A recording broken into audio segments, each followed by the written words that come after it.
Obama suffered another setback in finding a transportation security chief. Retired Army Major General Robert Harding, who'll be seen here in this picture we're about to show you, standing next to Homeland Security Chief Janet Napolitano. He took himself out of the running for the position late Friday night.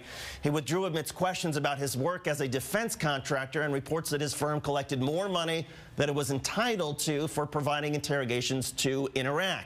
Harding is the second nominee to withdraw from the running. In January, Erroll Southers, a former FBI agent, withdrew his name after reports that he had given Congress misleading information.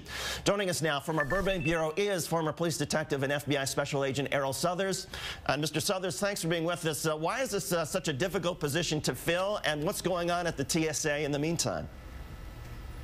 Well, good morning, David. Thank you for having me on. It's a difficult position to fill because we have a process. The confirmation process is one that, if you will, has been used in a partisan way and in a way that it was not intended. And it's going to make it extremely difficult to get more qualified people engaged and interested in positions like this. And what it really does is it undermines the quality and consistency of public management.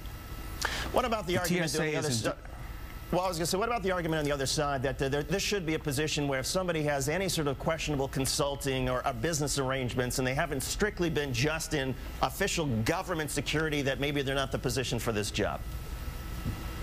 Well, I'm not familiar with the details of the general situation, but I can say that the vetting process is extremely thorough. It takes a very long time to do. I think that those concerns certainly should be vetted out. And in the general's case, again, I'm not sure what his qualifications were or what his concerns were, but it's tragic that we have another qualified individual that has withdrawn. In the meantime, of course, anybody who travels deals with the TSA when they go through the airports. A lot of Americans might not even have realized that there's nobody running the TSA, that they see everything seeming to work fine as it is. Well, there's leadership in place.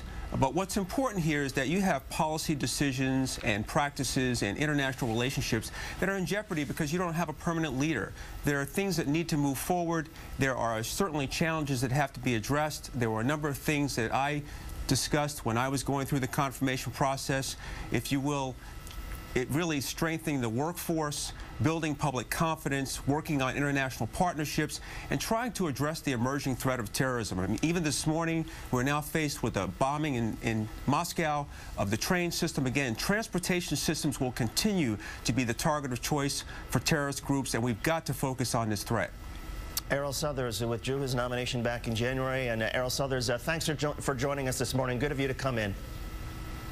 Thank you, David, and thank all the men and women both here at home and abroad for their service to their country. Indeed, indeed. Are you planning to have a clown for your